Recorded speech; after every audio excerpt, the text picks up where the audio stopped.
And this is a wonderful kickoff as well to our speaker series this spring, which we're really excited about. As a heads up, in case you need to leave early, remember that next week there's another CACR speaker, really interesting one on cybersecurity and U.S. elections from Professor Holderman, University of Michigan. So same time, same bat location. Make sure to come to that as well. But today we're thrilled because we get to be joined by J.J. Thompson, the CEO of Rook Security and founder of that firm for a number of years now, which is really impressive. It's been going strong. Prior to Rook, though, J.J. served Global 100 accounts working for EY. He has a CISSP certification. I know there's a number of students in the room who are actively pursuing that as well, so there might be an interesting discussion there. He's also been involved as president of ISC2 Indianapolis and the Silicon Valley chapter of ISSA. JJ was named to the 2016 class of the Indianapolis Business Journal's 40 Under 40 and was selected as winner in the technology category for the 2015 Indy Best and Brightest Award program. So he's done quite a bit in his career already. As you guys know, he's going to be talking to us a little bit about executives and boards and why they don't care enough about cybersecurity, even in this day and age. As a reminder, too, we're lucky enough to have a roundtable discussion right after this talk with JJ. It's going to be in room 216, so just one level down, and that's going to be all about kind of the realities of being a CEO and having a career in cybersecurity, right? So there's food now, but if you're still hungry or want some caffeine, we have cookies. Actual cookies. It's not just a bad pun. So there's cookies and there's caffeine following this from 1:15 to 2:15. So without further ado, let's welcome JJ. Thank you so much again for coming down. I know it's not the easiest time of year. Well, it's great to be here, and thank you for the invite. Thanks to those of you who hosted me here before, and appreciate being back on this campus. It's, we've hired a number of students from some of the programs around here, and honestly, they're fantastic.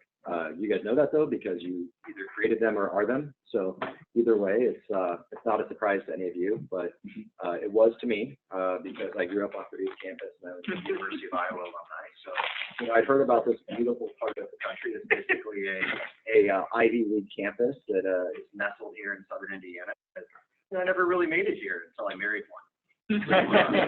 So I've got a Hoosier in the family, and you know, on our basketball goal outside we have a Hoosier pad. So we are representing in our household, and as much as it's fun, but love the program, love what you all do down here, and quite frankly, I continue to see IU coming up more and more in cultural conversations about programs that are exceedingly rising to the top.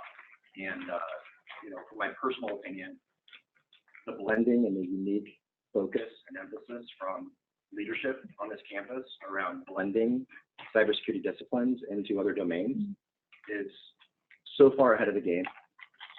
You all are very fortunate to pick the program on the student side, and I can't wait to see what happens over the next 5 years here, because you guys are in front of the pack.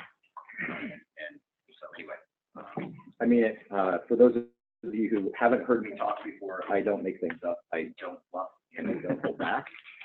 So we're in for fun. This is the first time I've done a recorded talk that is going to be publicly shared. And it was not there's a couple of them out there, but this is the first time it's been one that I've done where it was just me. So if I am taking a little longer to say something, or I'm carefully choosing my words, it's because I'm not used to that. So, all right, so the topic that we made up a couple of weeks ago, whenever it was posted, I think it was the day before it was posted when we made this up, was this, and the reason for that is that what we have found to be our secret sauce at Rook, as well as what's actually working out there, is that there's plenty of cybersecurity geniuses, you know, and there's some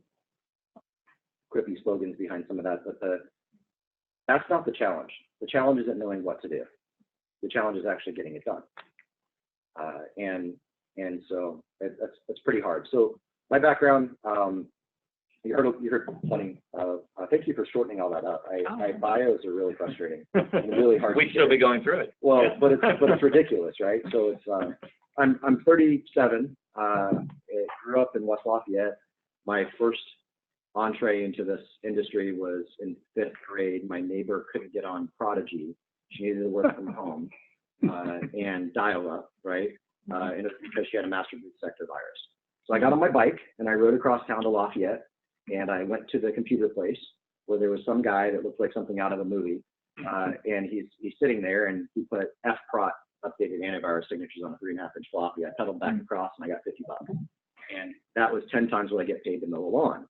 You know, so it was like, all right, this is really cool. I dig this. I rode my bike around town, found a place that called Arctic Soft that did computer stuff, and attached to them until they kicked me out. And then I went and took some Purdue classes and skipped them, and worked at a tech firm in town, and that was in 1997, 98, 99. So that was my entree into this, and I was fortunate to grow up in an area where there are some really bright minds. For those of you who might have grown up in Bloomington, it's really a privilege to have professors around who are in a domain that you're interested in. And I happen to live in a neighborhood with some of them as well. So I was able to pick up crumbs that they would drop, and that's what took me from being an IT administrator, which was my original plan and path, into the security space. In college, I got a role I took a grad student role, unfortunately, for whoever lost that, as a freshman to do systems and security administration for the biochemistry department. And that was my first entree into this problem that we're talking about today, which is they couldn't care less about security. I didn't take the job unless they added security to the title. So systems administrator, I said systems and security, and they said, fine, whatever. And then I spent 3 years trying to force security in there, and ended up, one of the professors ended up finding out like the 5th AIDS inhibitor or mutation mechanism out of like, I think there were 7. And then they started getting hacked. And fortunately, I put some stuff in to detect that and stop it. Something called black ice that ended up getting acquired by ISS, which got acquired by IBM. So a lot of old school stuff that doesn't really matter. But the point was that they didn't care at all about security.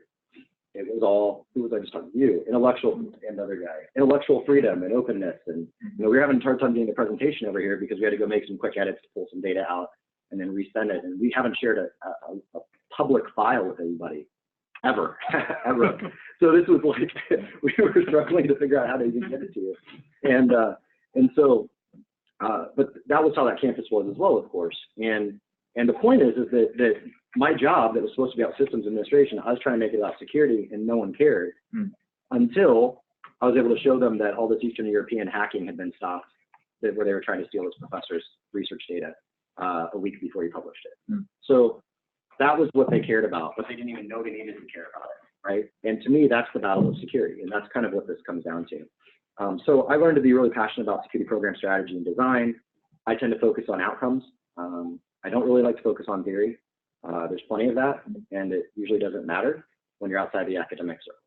The theory matters when you're drinking and arguing, but then at the end of the day, it's like, okay, so are you staying course or are you changing course? And have you convinced the audience? And that's it. So, that might be offensive to some, but I'm okay with that. I'm also a new hockey dad. We found hockey in December, so I like to pull out one fun fact. And my kids could not skate December 5th. And now my son is 6 and 4, the 2 kids, and my 6-year-old is now able to skate backwards and switch and do all kinds of fancy stuff. So for those of you who like hockey, you guys are all really smart, and I like you more than the rest now. So, all right. So Rook, we try to break the mold. It's good to be good about technology, but you have to invent solutions, and you have to work with people in interdisciplinary means to do so. So that's what we do. We build modern cybersecurity programs that work. And that's really hard to communicate. What does that mean? How do you do it? Why is that different than us buying our own Elasticsearch, elk stack stuff, throwing it in there, having some people look at it? Is a common question these days. I was actually asked that question by another program here that I use, as a matter of fact. And the fact of the matter is that sometimes it just doesn't matter. It just doesn't matter, because at the end of the day, what is the end effect of the organization? It's really interesting. So what that ties into is that boards don't really care. All right. Now, this stat, when Eric, was marketing guy, now runs marketing and sales and does some consulting with us, because he has taken his community. He was a PR guy at a PR firm in Indianapolis before he came to work for us, and he's wicked smart, knows his stuff inside and out, and has fundamentally changed the way that we engage with our clients at Rook, because he has shifted focus to as much communications, commops versus SecOps, which is remarkable. I had no idea that this would change the game as much as it has, but it's been very, very effective. He found this stat, and I told him he was wrong, and I made him show it to me a couple times. And it's one of the few stats out there that actually says this. Most stats, if you saw this, you're probably like, that sounds like crap, because HBS has lost their mind, because almost every other survey out there says that cybersecurity is a top 3 board topic right now. It is. It's a top 3 board topic, top 3 board concern, not a top 3 priority. And so those 3 words are very different from each other. Is there anybody in here from law school, or who has GD? Yeah. Oh, see you. Nice having you. The choice of a word matters a lot, and the comms pieces matter a lot. And I heard there are some of you that are doing the cyber and risk piece. Word choice is really tough. And the nuance of a word significantly changes third-party risk management, significantly changes what do you have to do to maintain compliance. Are you talking about compliance, security, or are you talking about business risk? And those nuances sound very immaterial. And for a security practitioner, they completely change the game on what you're doing. So for the time being, in our opinion, board's view of this topic is simply how do we make sure we don't lose money, and how do we make sure we make more money? And that's it, which is pretty much boards in general. But for us, this has become more pronounced in the last few years. So one of our clients is Lessonly. Has anybody heard of them? Okay, see if you have about 50%. They're a learning management system, if you want to put them in a bucket, but they're doing really innovative things on the learning management side. They push the envelope on things. They're one of the highest growth tech companies in Indiana right now. And the short of it is that in their situation, their business challenge is what drove security. They are looking at, they very quickly identified that this is becoming part of the sales process. And the large enterprise, as they moved up market, they found that there was more pressure around this. And everybody would nod their head and say in general they agree with that. Okay, that's fine. But that is the reason that they brought this up. We've been trying to talk to them for years, and we hadn't made progress with them, let's put it that way. And then when they started wanting to focus on winning enterprise deals, then it came full circle. But the question that they asked was, how do you guys build security programs? The problem wasn't to build a security program. The problem was, how are we going to make sure we don't break our sales process? And how do we make sure that our sales team doesn't step on a landmine that ends up making us lose deals? That wasn't what they asked. They asked, how do you build a security program? All right. So again, for all the cyber-focused folks, it's really hard, because you can come in and say, from a technical perspective, hey, let's model after this, let's model after this, let's pick a model, let's go in and tell people what their gap is to that model, and then we build out that model and we call that a program. I don't know if that's a program anymore, because that hasn't really moved the needle in executive leadership. And so that's where things, I think, started to fall apart, honestly, in the 90s, but in particular after SOX compliance in the 2000s. So when you focus on the technology side, or when you focus on security as security only, you don't focus on it as a sales enabler or insurance, which is my opinion that's all that security is. It's one or the other, can be both, but predominantly it's one or the other in an organization. Then you're really talking about the goal of not getting wagged. And we've all heard, don't let the tail wag the dog, type stuff, dog, not the tail. There's a lot of ways to counter it. We found that this is a really big deal right now. And this is actually a sales slide that we use. So there you go. If any competitors are listening, you need to draw whiteboard diagrams that are cartoonish in nature and talk about sales instead of talking about how good you are at security, because this is the problem that most of our high growth clients are doing. They don't really care about the bottom part, which is what I think most of us have been taught in traditional cybersecurity risk management is what matters. Compare what to what? Well, what the third-party risk management people are telling you you need to have, or vendor risk management, or your compliance questionnaire, or your security control addendum, which arrives with every contract these days. So compare where you are to where that is, identify the gaps, and then what, right? And that's the part where everybody's breaking everything right now, is that, okay, everybody can identify their gaps. What do you say yes to and what do you say no to in that process? Who's pushing you? What's the right answer? Is it okay ethically? Who's going after their CISSP? Okay. So part of it, if you get your CISSP, part of ISP when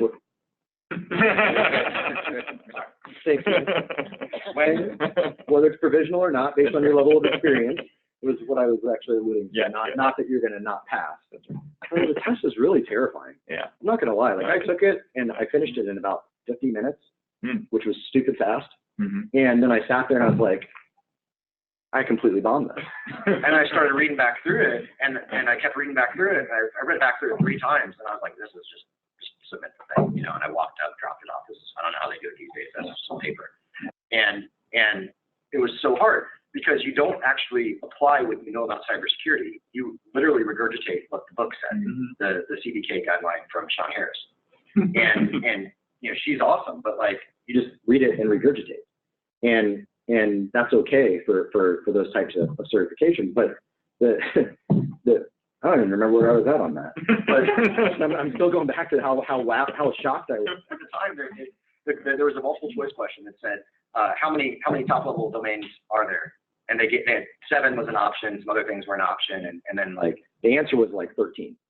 But that wasn't an option, and that was literally the answer. and so it was like, what do? You know, so I hand wrote in beside it like 13 for blah blah blah blah on such and such day. Oh gosh, I hated multiple choice. So don't get whacked.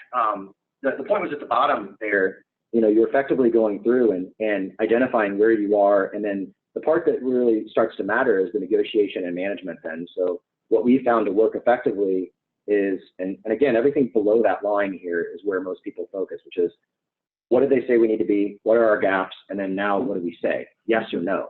Ethics, that's where I started at, off the rails. So the question is it okay to say yes to a control that you don't have in place, but you can put in place prior to the contract being signed? Depends on who you ask. Sales is going to say absolutely.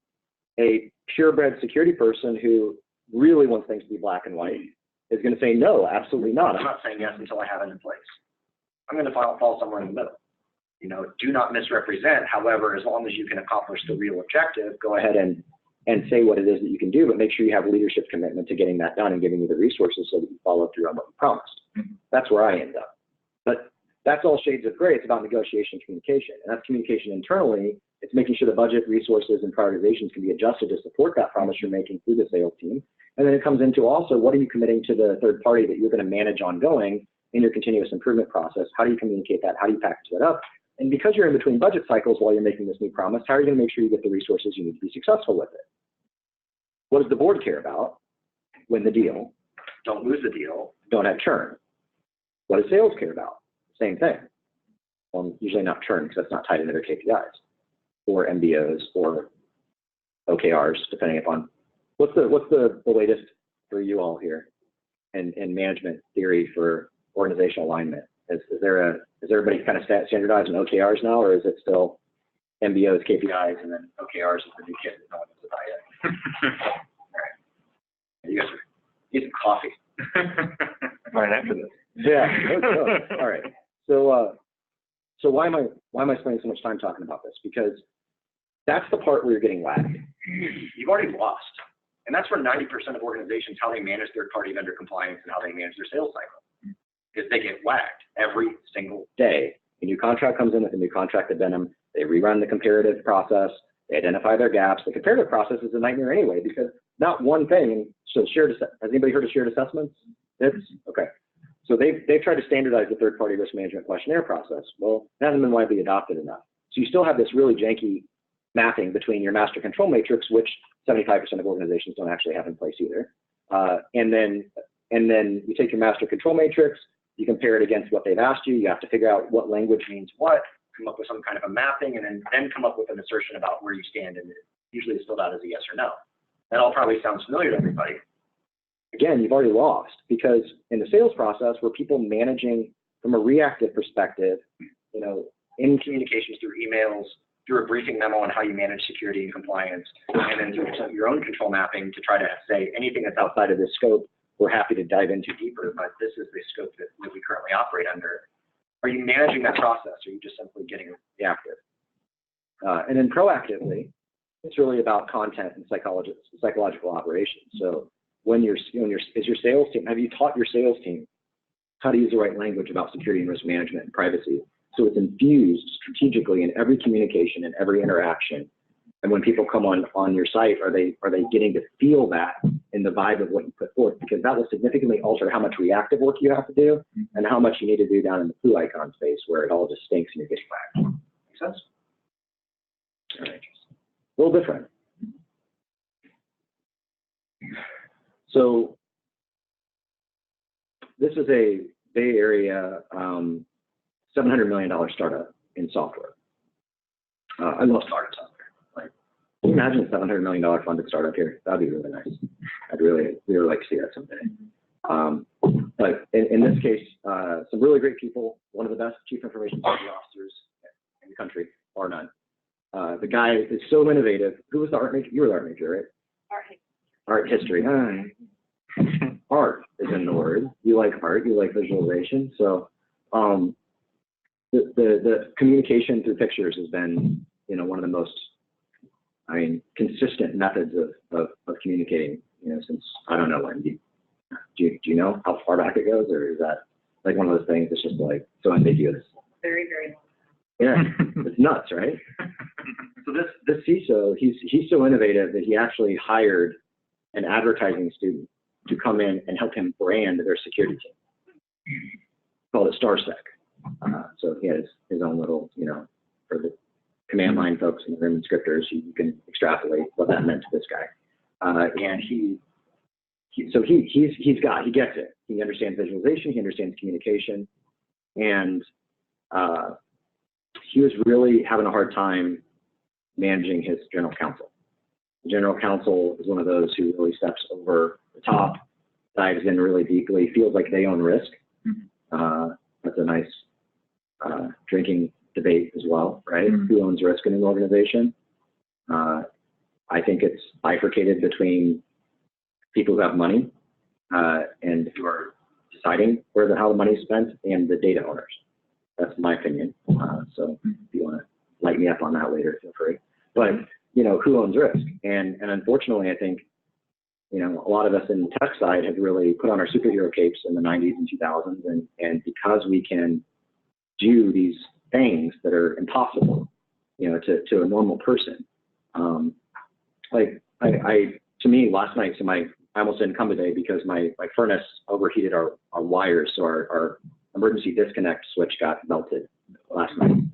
And we noticed because the temperature dropped further than it should have inside. And so I just Googled how to fix it, went to Lowe's, bought the parts, shut everything down, tested all the wires, made sure everything wasn't hot, and then rewired at 6 p.m. Disconnect. Terrifying, by the way. I've never done that before, and it was absolutely terrifying.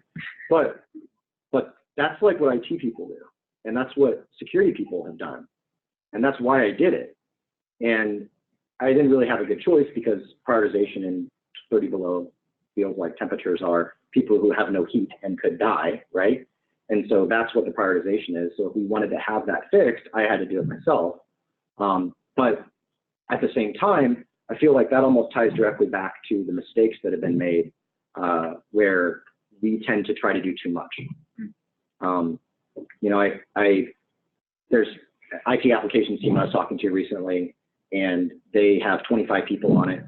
And the guy basically said to his leadership that it would be full stop if they were going to go harden and change configurations in their AWS instance for 6 months if they wanted to do this. And the organization bought off on that and agreed to that delay. Can you imagine a security person saying that? You know, oh, I'm sorry, I have 25 people on my team, and we can't go do this what is really a 4-day exercise potentially, or a 2-week exercise for 3 people, but I need 6 months and my whole 25-person team to do it. Like, I just can't see that happening because security people don't think like that.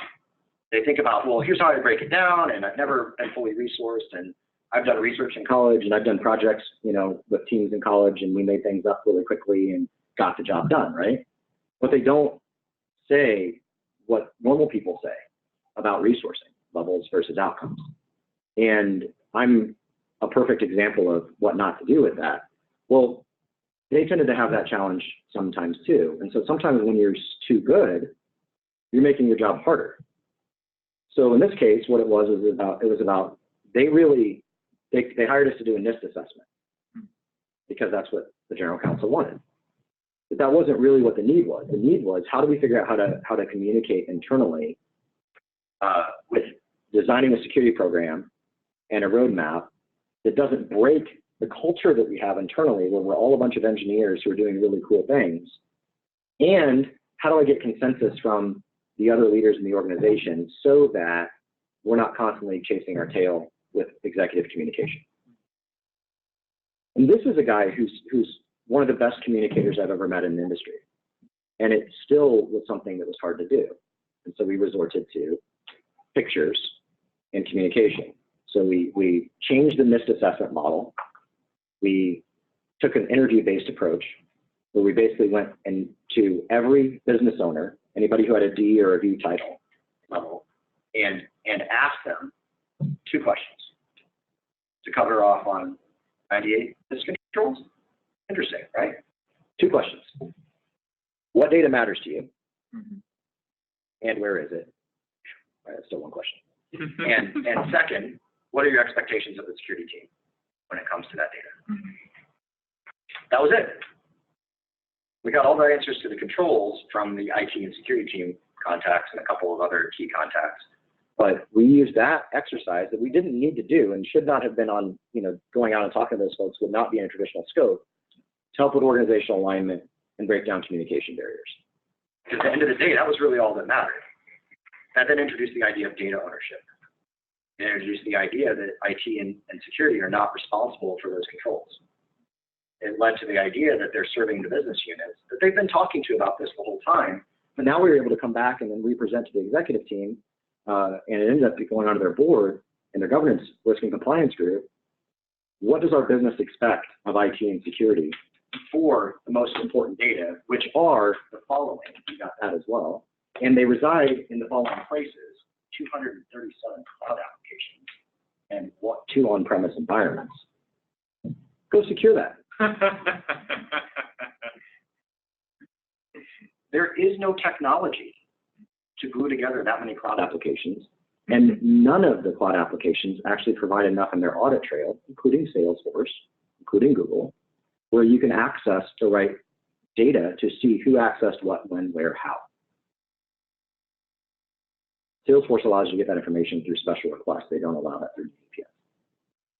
So what do you do? Guess what? That sounds a lot more like a risk and leadership challenge than it does a cybersecurity challenge to me. But cybersecurity is carrying that torch, and cybersecurity historically is a group of people who says, what asset do I need to protect? What's the best technology to put in there? Let's go through and spend all of our time designing and selecting technology, and then let's figure out how we're going to make it all happen later, because we're really good at wiring that HVAC stuff. Right? Tricky.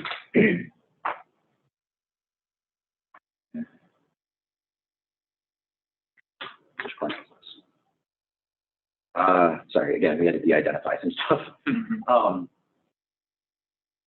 A self-driving car company that is the most funded self-driving car company in the world hired us to check the box. We heard from the world's largest firewall company that you guys built and designed their security operations capabilities and program for them.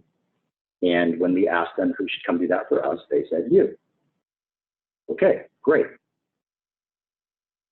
What did they want? A $3,000 a month solution where we monitored some event data for them and then told them that something nuclear was going on. What did that accomplish? Pretty much nothing. But they weren't ready. So we have a phrase that we follow: meet them where they are and lead them to where they need to be. That got us in trouble a lot. That got me in trouble a lot because I took it too seriously. I took the lead them to where they need to be part way too seriously. It's why we got out of healthcare for a long time. Healthcare is a train wreck. And it's all lip service. And they don't care about security yet. And I didn't put any specific cases in here because I don't like talking about them because it's too painful for me to be honest with you. On a personal level, and professional level, we were in some environments where we found out that when we were doing a security audit, we find out that somebody's been on the table 40% past their maximum anesthesia level allowed by whatever medical guidelines are out there because an account lockout happened on the anesthesiology management machine, and they didn't understand how to fix it. They didn't have the right protocols in place, et cetera. Like that person could be really, really messed up. And it's because of something that was completely solvable. And yet they didn't want us to look at that. They got mad when I pushed about it. Yet on every wall in every conference room is something to the effect of, patient first, right? So when I say something, I mean it. And when I say it, I do it. And it's actually why I had to come today. I appreciate it. No, that's not why I said it. It's just like, yeah, that is why I'm here, isn't it? Yeah. So, and that just happened to be how I was raised. I mean, I'm a Hoosier, and that's what we do. It's one of the greatest things about people in the state. I think is we grew up saying, hey, we bought lawnmowers, we mowed in the heat, got paid nothing, and then we went and did other cool things, and that was just how we built ourselves up. To some degree, I think everybody that's in cybersecurity has experienced something like that in their own way. So we got out of healthcare because the board cared, but management didn't care, and so that wasn't okay with me, and that happened in more than one healthcare practice. So I said, you know what, we just need to stop because it's increasing my stress level and my personal conflict. Take the CISSP thing to the extreme, where it's like ethics, morality. I happen to have a faith component that's pretty serious on this too. I'll tie all these pieces together and just who I am. I want to protect people and take care of people. If I see something that's wrong, I want it to change. I can't handle it when it's ignored. I didn't have the communication skills that I needed. So going back to what the board cares about, in this case, at the time, it was check the box. We need to do something. Okay. What that evolved to is new. And, oh, by the way, we missed the hit. Our methods and processes we had up for client success management, we completely missed the boat that their world had changed. I don't know how. Well, I do know how. I don't know why it didn't work, though, still. But the bottom line is that we missed the boat. We went out on a trip there to get a big uplift in renewal and found out that we were almost kicked out. And the reason was because the new people that had come in, they started building their security organization. Thought we were awful at what we did because we weren't doing it the right way. Even though we had tried to sell them the right way and we wanted to operate the right way, we took the pick them up where they are and then we changed it to be prepared when they want to go somewhere further. And then we didn't lead them there. But they didn't want to be led there at the time because the organization wasn't ready, because the number one objective was we've got X hundreds of millions of dollars of investment capital that we need to spend on building something that drives itself. Not how do we make sure that we keep that protected? How do we make sure that people are safe and et cetera? So that organizational objective then is starting to change, and we have the right communication and knowledge hooks in there to see when it did. So that was an area where we missed the boat. This is really fresh on me. This is like literally in the last month. So we were fortunate that we were able to just step back and say, hey, look, here's what we missed. Here's what we see. Here's where you are. Here's what needs fixed. Let's go. And we're back on track. And that's good. But that was because of highlighting again on aligning to organizational objectives and making sure that we understood where they were as an organization. They now are concerned about customer safety and trust. They now are focusing on protecting intellectual property and not having it be stolen from state-sponsored folks. And now is the time where now they're ready for the level of maturity that our organization can offer them and the program that we have for them. So that was kind of interesting as well. Another one, this is the last, I think, story. This might look familiar to some folks. One of the greatest places in the world to experience indescribable moments. It's if you ever get a chance to visit IMS when it is shut down, quiet, but during Indy 500 buildup. So later at night or really early in the morning. No one wants to get up that early and no one wants to be there that late. But if you ever find yourself there, you get to just walk around and appreciate, while it's not just completely empty, but there's stuff around and you can feel the vibe hasn't settled down. Like all the energy from the day is still bottled up in every piece of steel and concrete and brick and mortar around there. And you get to walk around and that vibe just emanates. It's incredible. And this place, they stand up and shut down a city that's one of the biggest cities in the world for an event, you know, and then it's nothing like that the rest of the year. Like, can you imagine the challenge, you know? And yet all eyes, like a video or one of those movies where they start the transition point and they get into it. All eyes are on Indianapolis as they rev their engines to get ready for the 100th running of the Indianapolis 500 or whatever it is, right? And you know, that place is remarkable. You know, so what are they focusing on? You know, it was interesting to learn about what the focus is and what the focus isn't, and making sure that, you know, seeing the migration around intellectual property protection to cutting edge storytelling, and then being in a position where being equipped with the latest and greatest is part of who they are and how they operate, and then being in a position where technical execution is second to none is something that is already part of their DNA. You know, how do you keep timing and scoring running perfectly when, you know, you can see hundredths of a second, thousandths of a second, I think, for Ryan Hunter Ray one time, will decide the difference between first and second, you know? And what happens to the sport? What happens to that race? What happens to the teams? What happens to the drivers? What happens to the brands? What happens to the sponsorships? What happens to the sport if there's a disruption? What happens if, while the president's there, you know, a huge display has something on it that shouldn't be there? What happens if, right? So, and how do you do that for something that's in such a sprint period? One of the hardest challenges we've ever dealt with. But again, the point is that it was really understanding what are the organizational objectives and making sure that you're fitting in line with their risk tolerance versus the capabilities that are coming in place. It's not difficult to take a device, you know, this is where I feel like I messed up so much in my career. I spent trying to figure out, okay, how do I harden this medical device? I've had the pleasure when we were in the Bay Area, my wife worked at Intuitive Surgical, and Intuitive Surgical makes the Da Vinci robots, those like multi-arm devices that can do in-body surgeries with like minimally invasive incisions, like incisions that are like this big to do an open heart surgery, right? So no longer do you have to crack somebody open and have the cut, you know, the zipper cut, right? You can actually do this, but you have these like 3 incisions, and they go in and these little, they call them ducks. They're little, just like pinchers. They look like in the like little kid wiring kits, the little wire alligator clips, that you know, and so basically these things pivot, they have angles, and what's really cool is that for each surgeon, you can buffer your mistakes with software, right? So like I could move my hand like this, and that darn duck, I can configure it to maybe move like that, right?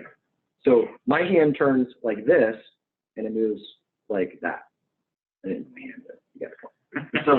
So, you know, and that's really cool, right? So how do they secure those things? Well, we got a cousins on their engineering team, so it's pretty neat. But we've had the fortune of being in a healthcare facility where we actually had to do a security assessment on the overall environment, including connected devices, and they were second to none in the way that they did things.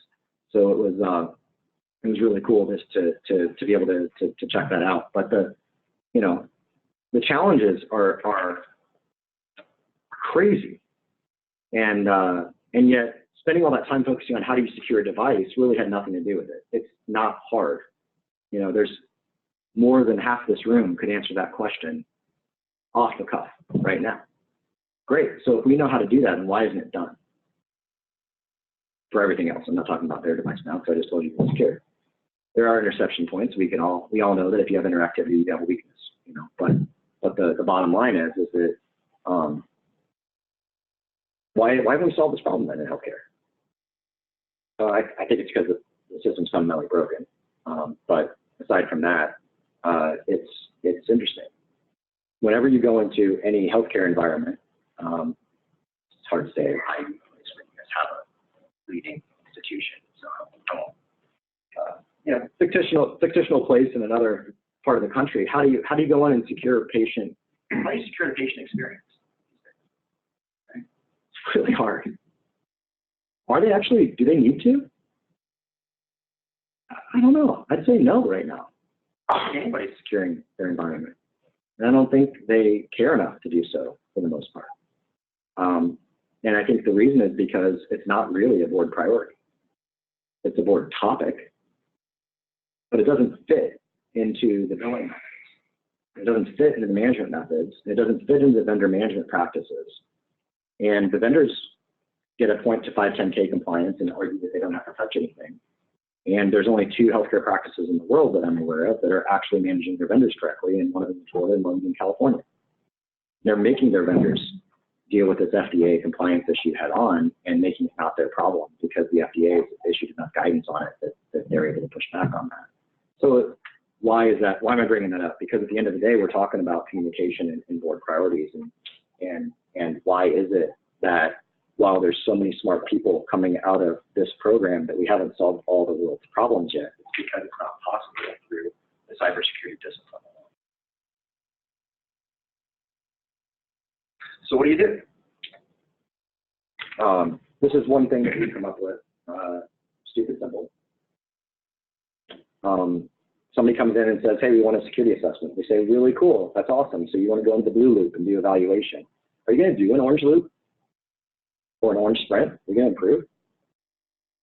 Go back to healthcare.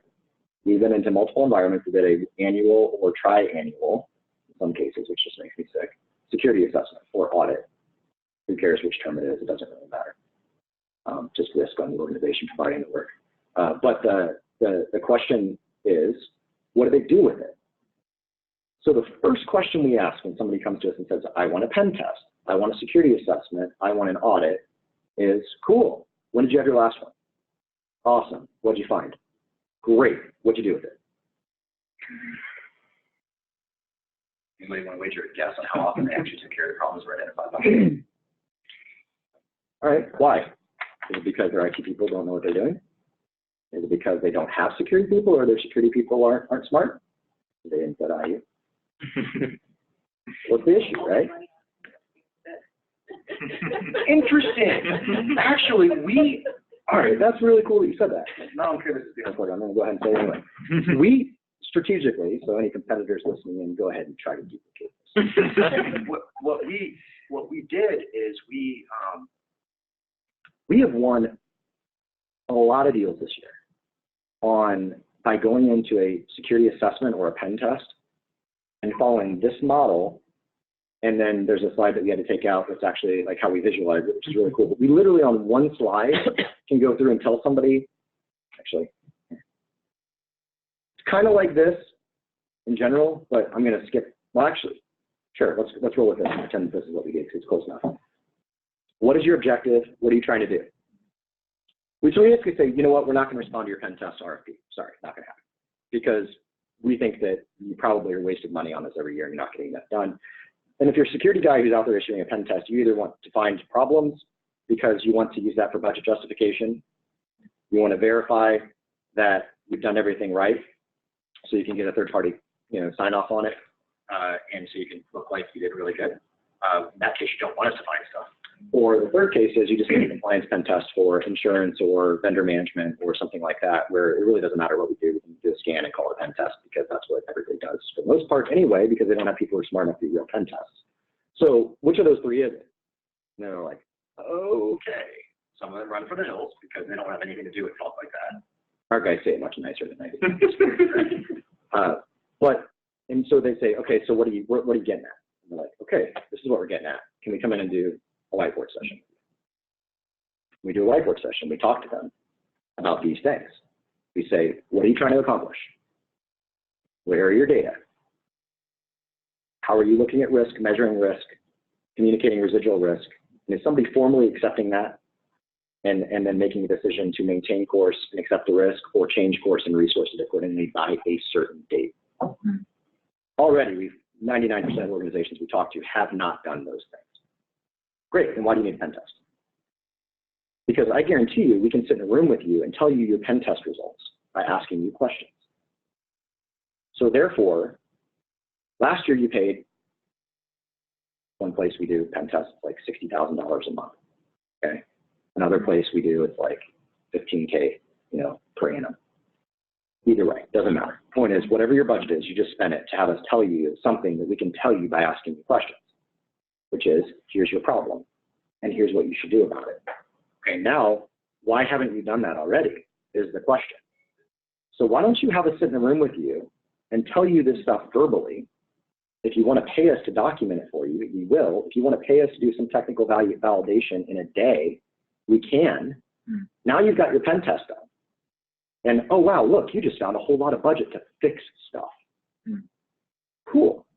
Let's find out if the stuff that you need to fix is in line with what we have to offer. If it is, then let's do the quick pass at the stuff that checks your box, and then let's get to work and actually make some progress on the same budget.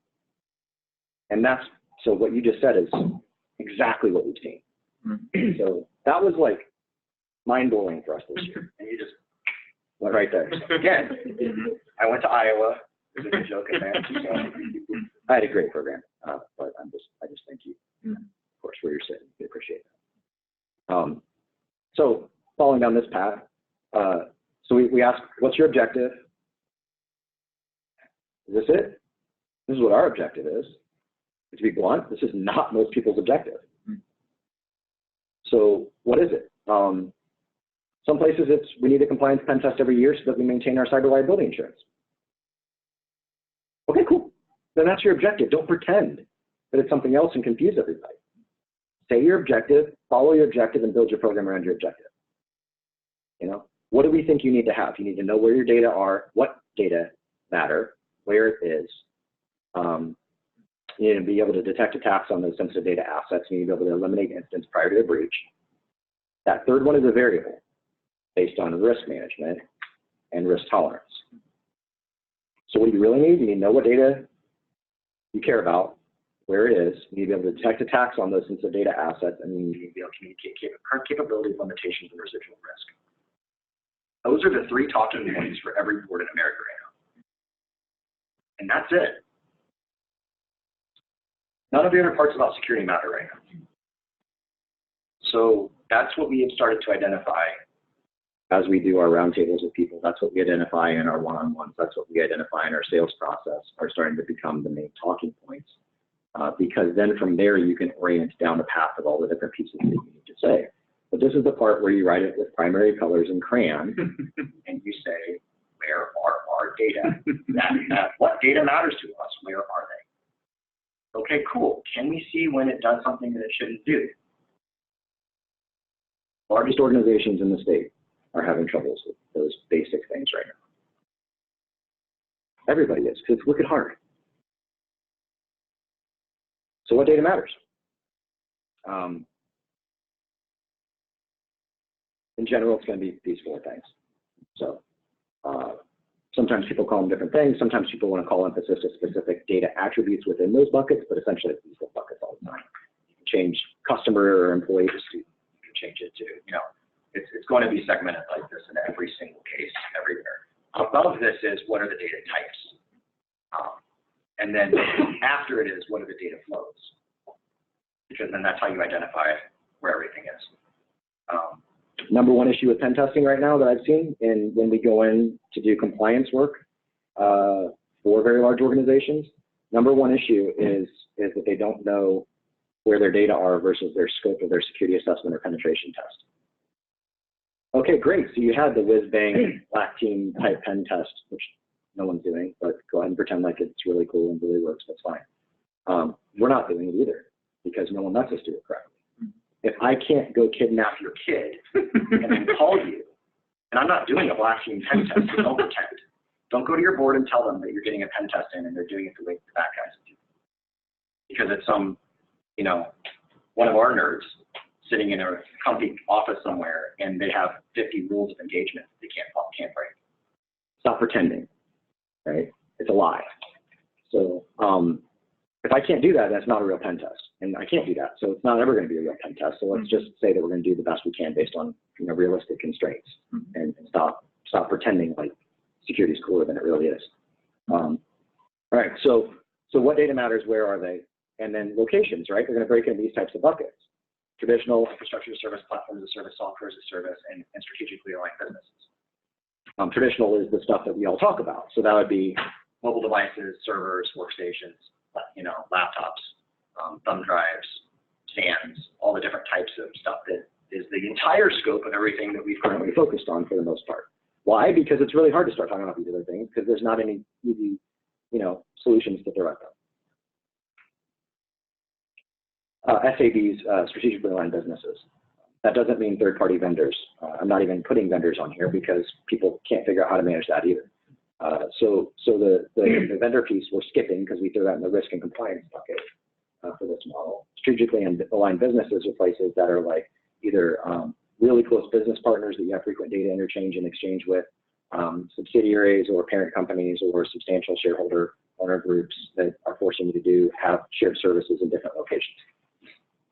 Down below for the risk people and the legal folks, and there are no legal folks. Oh, wait, you're back. Yes. You have different levels of control versus trust in those different locations. And so there's different ways to mitigate that. One of the number one issues, you are the law student, right? All right, cool.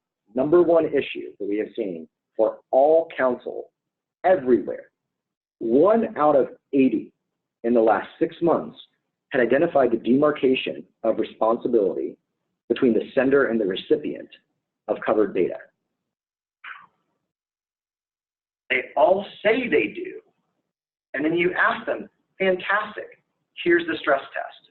I emailed Jenny a file of something that would fall into your protected space. Whose problem is that? And then show me how that's covered by what you've written. It's not. One place had it. So, have you identified the inbound communications method versus the out-of-bounds communications method? And have you identified if it's a sender and they put it in the known good location for data exchange and it gets compromised there before the other party picks it up, was it the sender's fault or the recipient's fault?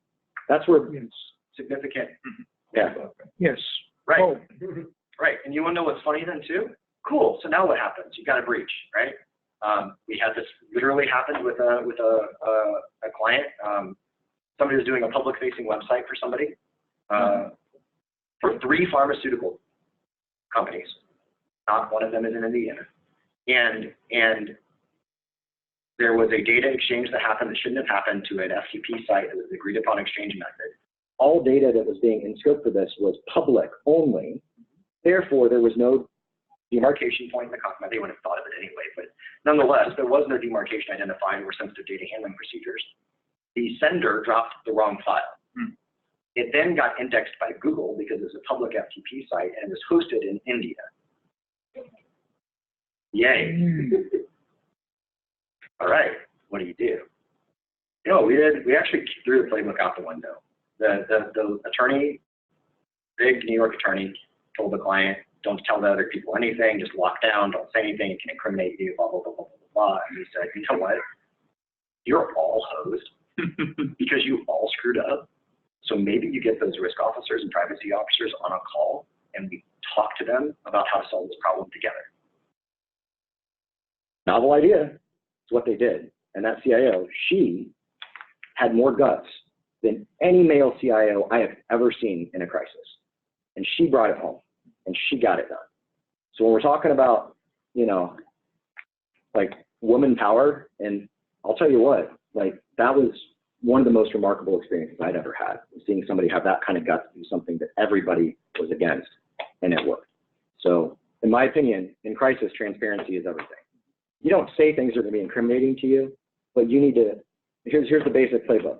The basic playbook is, here are the critical questions we need to answer. What happened? How did it happen? When did it happen? What was affected? All right, how do we identify those? Okay, so now, for all those who do digital forensics or know about digital forensics, that's not the digital forensics playbook. It starts at, what was the compromised asset location? Let's go collect that in forensically sound manner, blah, blah, blah, blah, blah. How many forensics cases do you know of that have actually made it to court? Yet we spend all this time doing forensically sound stuff because that's how we were taught years ago. It's kind of interesting. Something to throw out there. I'm not saying you shouldn't. I'm just saying, like, I find it to be interesting. In a couple hundred cases, I think we've only gone to court twice as either a privileged scenario or as an expert witness. So anyway, those are the 4 questions. And so breaking those down, you know, it's basically, here are the procedures we agree will fulfill that question. And then here's the tasks that fulfill those procedures. And then that's all you communicate with everybody. But the first step is agreeing, what are the 4 questions? And what are the key questions? If it's 2, if it's 1, what are they? What are we agreeing should be enough to answer those questions? And then that's all we talk about until we resolve those issues. Because until that's done, it doesn't matter to anybody. And all that will be discoverable anyway if we do it in court. So why don't we just go ahead and partner on it? Let's agree on what's reasonable there. So we don't end up going down rabbit holes. And we don't have somebody say on a status call, you know, well, my attorney was wondering if something out of left field. So again, the bottom line is that when you're looking at all this, it's about communication. And this is the summary here in one slide. It's basically, the expectations are at a certain level, the resources and capabilities are at another level. And that means that you have some residual risk, and that'll always be there. So you need to lower your expectations, or you can increase your resources and capabilities and lower your residual risk. And that's it.